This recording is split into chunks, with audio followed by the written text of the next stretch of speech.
100 रानियों के साथ रहते रहते सम्राट अपने जीवन से परेशान हो चुका था। उसे अपनी युवावस्था के वो दिन याद हो आए जब उसके मन में स्त्रियों के प्रति कोई आकर्षण नहीं था, जब उसे काम शक्ति और काम वासना के बारे में पता तक नहीं था। उस समय को याद करके राजा की आंखों में आंसू आ गए। कितना ऊर्जावान, कितना जोशीला और कितना ताजगी से भरा हुआ रहा करता था वो। और आज वो सम्राट बूढ़ा हो चुका था, लेकिन बूढ़ा होने के बाद भी वो अपनी काम वासना से छुटकारा नहीं पा सका था। यूं तो उसने हजारों युद्ध जीते थे, लेकिन अपने मन पर वो आज तक विजय प्राप्त नहीं कर पाया था। अपनी काम वासना के सामने उसने अपने घुटने टेक दिए थे।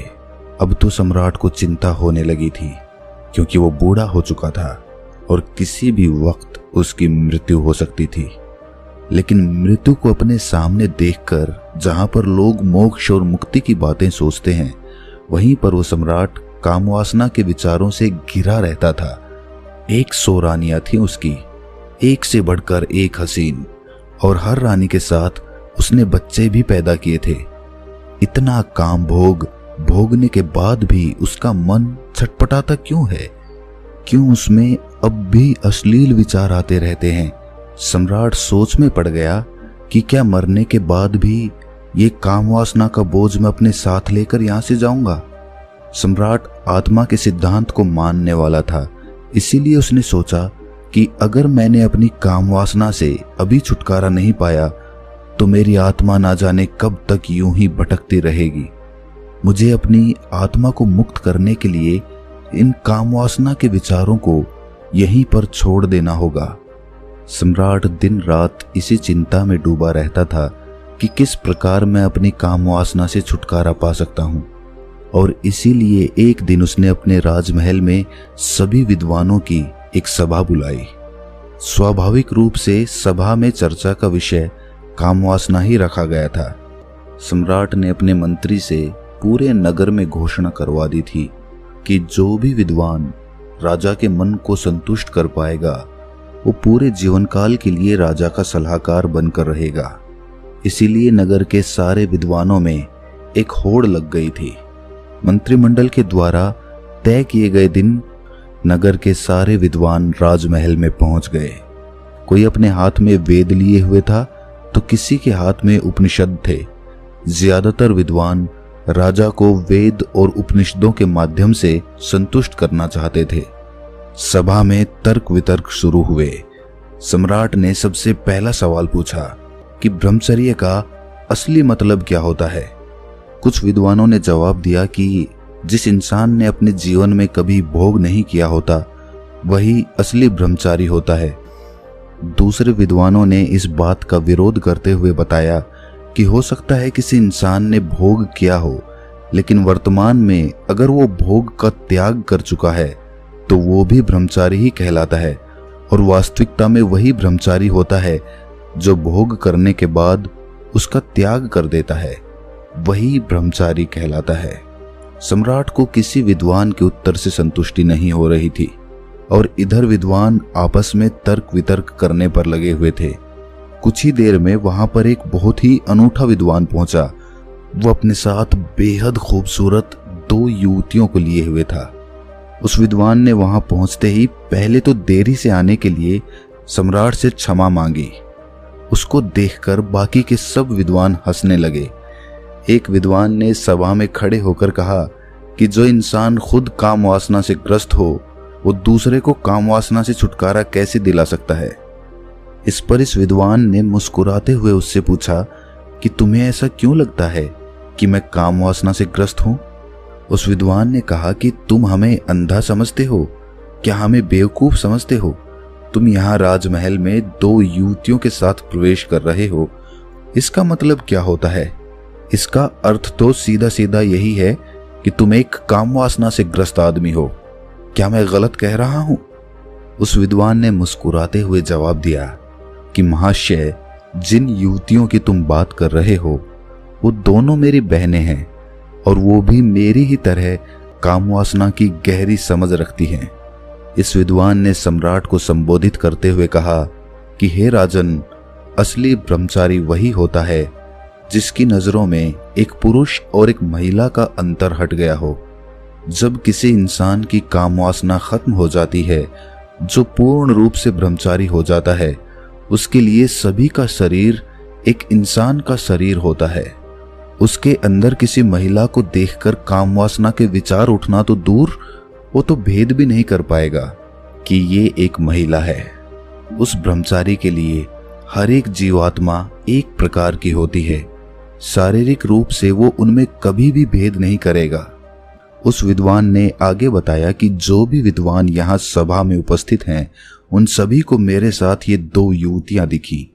तो ये तो स्पष्ट हो गया कि यहाँ पर कोई भी असली ब्रह्मचारी का मतलब या अर्थ नहीं समझता है। सम्राट को ये विद्वान बड़ा ही अनूठा लगा। उसने ना तो कोई वेद पढ़े, ना कोई उपनिषद का ज्ञान दिया। वो तो वही बता रहा था जो स्वाभाविक रूप से आदमी की समझ में आता है। इसीलिए सम्राट ने प्रभावित होकर अगला सवाल पूछा कि आखिर एक इंसान को ब्रह्मचर्य का पालन करने की क्या जरूरत है? जब वो भोग करके जीवन का आनंद उठा सकता है, तो वो क्यों ब्रह्मचर्य का पालन करे?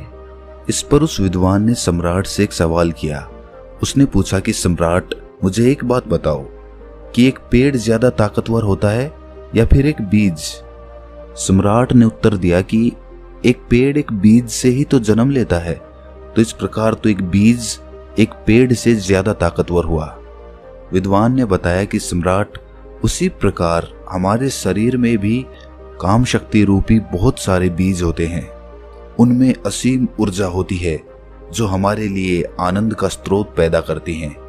लेकिन काम वासना में ग्रस्त होकर हम अपने काम शक्ति रूपी बीजों को यूं ही नष्ट करते रहते हैं, बर्बाद करते रहते हैं।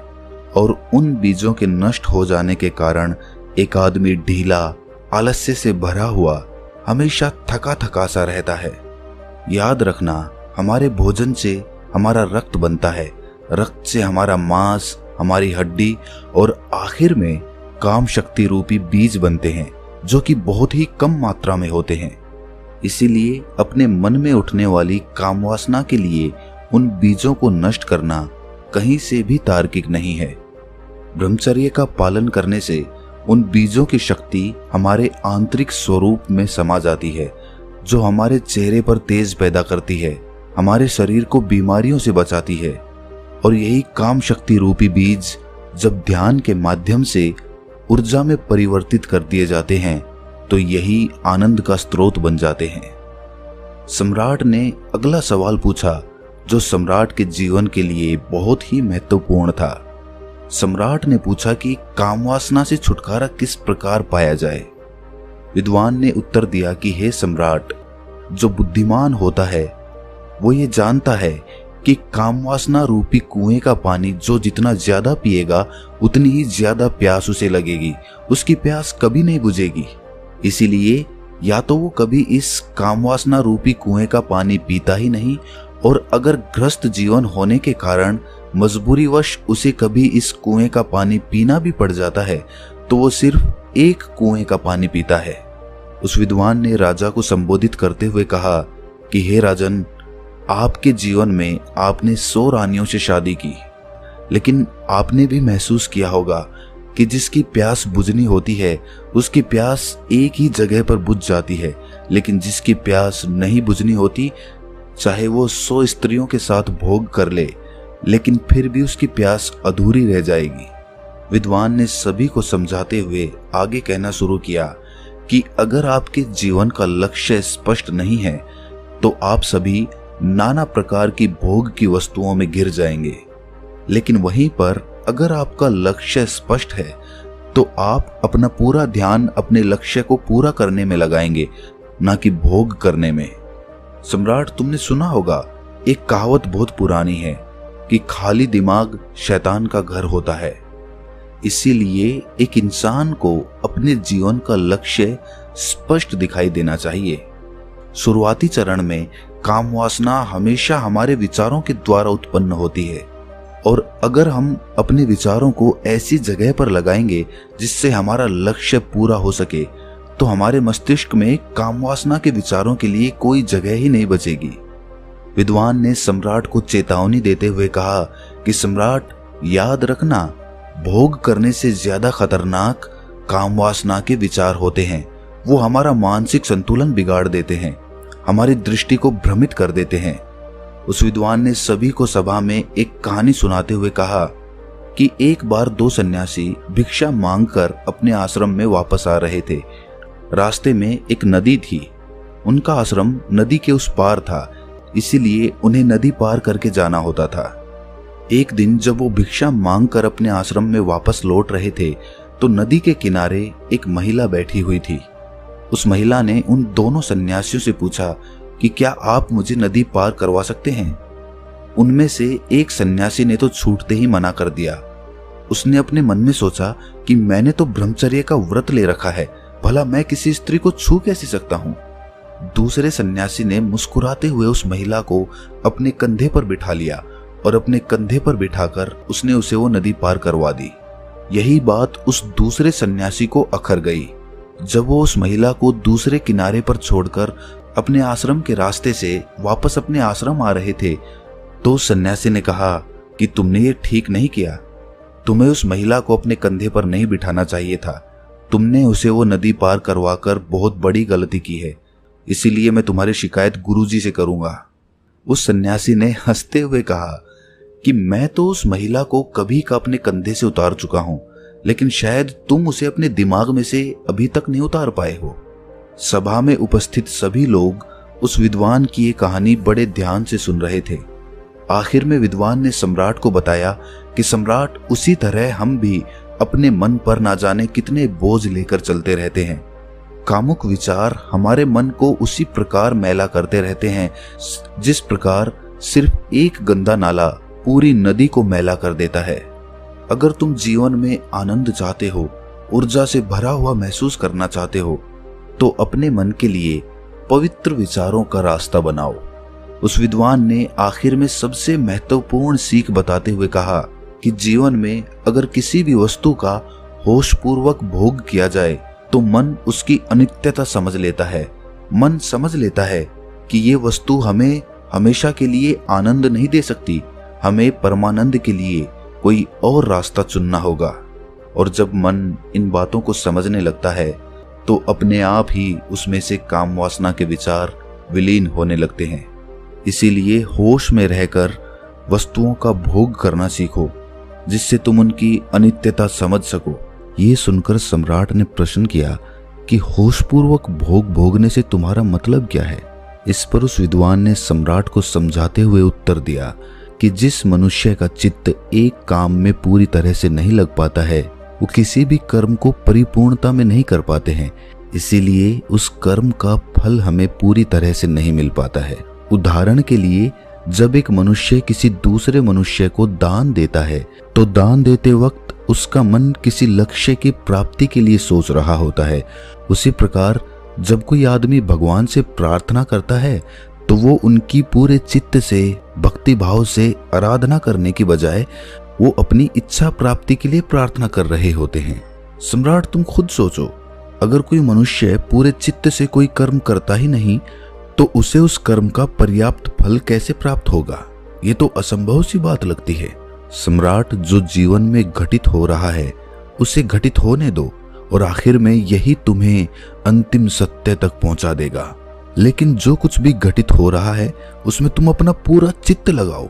पूरा चित्त लगाओगे तो तुम्हारा ध्यान वहां पर लगेगा, और जब तुम्हारा ध्यान वहां पर लगेगा तो वही काम होशपूर्वक होने लगेगा।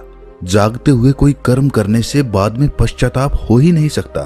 पश्चाताप तभी होता है जब हम सोए सोए कोई काम करते हैं, और उसी प्रकार हम सोए सोए ही सोचते रहते हैं कि हमें काम वासना से छुटकारा पाना है। लेकिन ये सब संकल्प आदमी सोते सोते ही लेता है। जागृत अवस्था में संकल्प लेने की जरूरत ही नहीं पड़ती, क्योंकि खुली आंखों से जागते हुए कोई मनुष्य गलती कर ही नहीं सकता। इसीलिए काम वासना से छुटकारा पाने की बजाय ये सोचो कि तुम उसे होशपूर्वक जागते हुए कैसे भोग सकते हो। और एक बार जब तुम उसका होशपूर्वक भोग कर लेते हो तो उसके बाद तुम्हें खुद ही महसूस होगा कि ये कर्म तुम्हारे अंदर क्या बदलाव ला रहा है।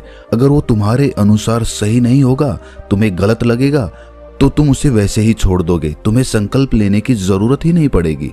लेकिन होश की स्थिति तक पहुंचने के लिए तुम्हें ध्यान का मार्ग अपनाना होगा।